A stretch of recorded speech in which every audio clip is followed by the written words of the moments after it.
17वां वर्ष लगने जा रहा है, लेकिन आज भी हमारे देश में बेरोजगारी, महंगाई, अशिक्षा और गरीबी आज भी फैली हुई है, जिसको रोक पाने में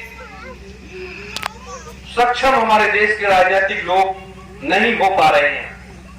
संसद विधानसभाओं में बैठे हुए लोग विदेशों से तो आए नहीं हैं, सब लोग अपने ही घर के हैं, भारतवर्ष के बच्चे और बच्चियां हैं, तो वो लोग संसद विधानसभाओं में बैठे हैं। लेकिन संसद विधानसभाओं में बैठने के बाद वहां पर एक आजादी का समझौता, 911 समझौता, वो 911 समझौता आज तक उस सत्य को कोई भी प्रधानमंत्री उजागर कर पाने में सक्षम नहीं हुआ, और उसी के तहत हमारे देश का संचालन होता है।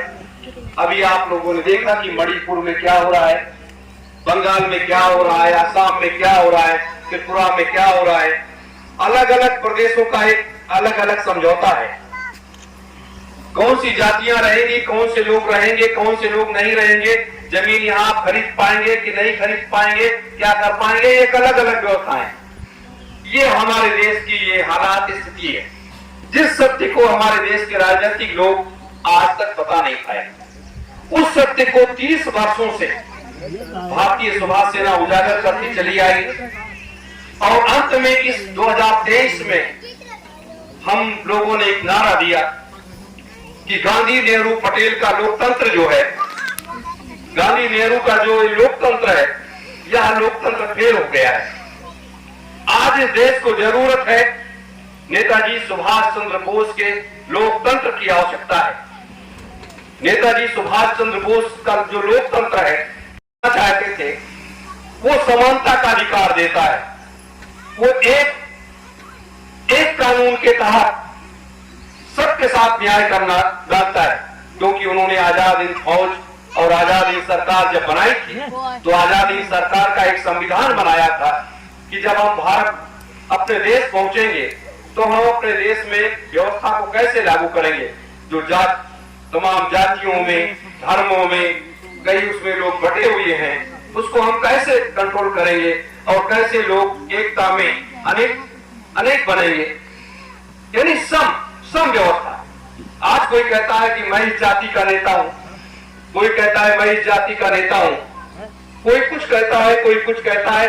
यही हमारे देश का प्रधानमंत्री, हमारे देश के जितने भी प्रधानमंत्री बने, एक लाल बहादुर शास्त्री जी को छोड़ करके, और सबने यही किया कि लोगों को जातियों में बांटने का एक रास्ता तैयार किया। आप जातियों में बांटते चले जाओगे, देश में अमन चैन कहां रहेगा, लोग आपस में लड़ते चले जाएंगे। और ये काम अंग्रेजों ने किया, ये काम मुगलों ने किया, और वही काम आज हमारे देश के राजनीतिक लोग कर रहे हैं, जिसके लिए इतनी बड़ी लोगों ने लड़ाई लड़ी, खून खराबा हुआ, लाखों लोग फांसी पर चढ़ा दिए गए, लाखों लोग मार दिए गए। क्या क्या हुआ? तो भगत सिंह, चंद्रशेखर आजाद, बिस्मिल अस्ताक ने ये इसीलिए सपना नहीं देखा था कि हमारे देश की अकूत संपदा लूट करके हमारे देश के राजनीतिक लोग विदेशी बैंकों में ले जाएं। आज जिस गरीबी की, जिस अशिक्षा की बात हो रही है, आप जानते हैं हमारे देश का 44 लाख रुपए धन विदेशी बैंकों के खजानों में भरा हुआ है। 44 लाख रुपए विदेशी बैंकों के खजानों में भरा हुआ है। 2 अरब की आबादी अगर हम मान लेते हैं तो एक एक व्यक्ति का 3.25 करोड़ रुपए हिस्सा हुआ। इसको किसने लूटा? तो मारने वाले धर्मावलंबी लोग हैं, सब लोग सरकारों के एजेंट बन गए, सरकारों को एजेंट बन गए। एक तरफ कहते हैं कि आप शाकाहारी हो जाओ, एक तरफ कहते हैं आप शराब मत पियो, ये काम न करो, वो काम खाने चलाते हैं। जो लोग मांस का व्यापार करते हैं, जो लोग शराब का व्यापार करते हैं, उन्हीं की गोदी में हमारे देश का साधु समाज बैठ गया है, और बैठ करके उनकी बुद्धि साधुओं की भी, महात्माओं की भी खराब हो गई, क्योंकि देश उनको दिखाई नहीं देता, देश का समाज दिखाई नहीं देता, परिवार नहीं दिखाई देता कि इन राजनेताओं से आपको क्या मिलने वाला है। इसलिए इसमें बदलाव लाने की जरूरत है। में आए बच्चियों ने इस कार्यक्रम को, छोटे मोटे कार्यक्रम का आयोजन किया। आयोजन करने के बाद इनके अंदर भी एक जोश है, जज्बा कि हमें कुछ करना है, हमें कुछ करना है, एक नया मार्ग बनाना है, एक नया रास्ता बनाना है, और अपना एक जीवन एक नए रास्ते पर लेकर के चलना। नए रास्ते का मतलब क्या कि देश में अगर बदलाव आएगा, देश में खुशहाली आएगी, देश में अमन चैन आएगा, तो ये सबसे बड़ी उपलब्धि होगी। क्योंकि ऐसे लोगों ने मिलकर के इस कार्य को बदला है, व्यवस्था को बदला है। इस समय की पूरे देश में जो अफरा तफरी मची हुई है, कोई हिंदुस्तान का कोई राजनेता, अब तो लोग दो पक्ष बना लिए, लेकिन उसके बाद तीसरी पीढ़ी बैठी हुई है सरकार कहती है मैं तो शराब पिलाऊंगा, आप लोग शराब पीजिए और इसमें मस्त रहिए। लेकिन आज इसकी जरूरत नहीं है। आज जरूरत वास्तविक रूप से हमारे देश की अकूत संपदा विदेशी बैंकों में जो भरी पड़ी है उसे वापस लाने की है। विदेशी बैंकों में हमारे ही पैसे से विदेश, वहां वो देश अमीर है और संपन्न है और हमारा देश कंगाल है। हमारा देश इतना कर्जा हो गया कि एक एक व्यक्ति 1,26,000 रुपए के ऊपर कर्जा है। एक एक व्यक्ति के ऊपर विदेशी कर्जा 1,26,000 रुपए के एक व्यक्ति के ऊपर है। अब आप बताइए कि 1,26,000 रुपए के एक व्यक्ति हम विदेशी कर्जदार हो गए तो हमारा एक एक बात तो बिक गया। वैसे हमारे देश के राजनेताओं ने बेच लिया।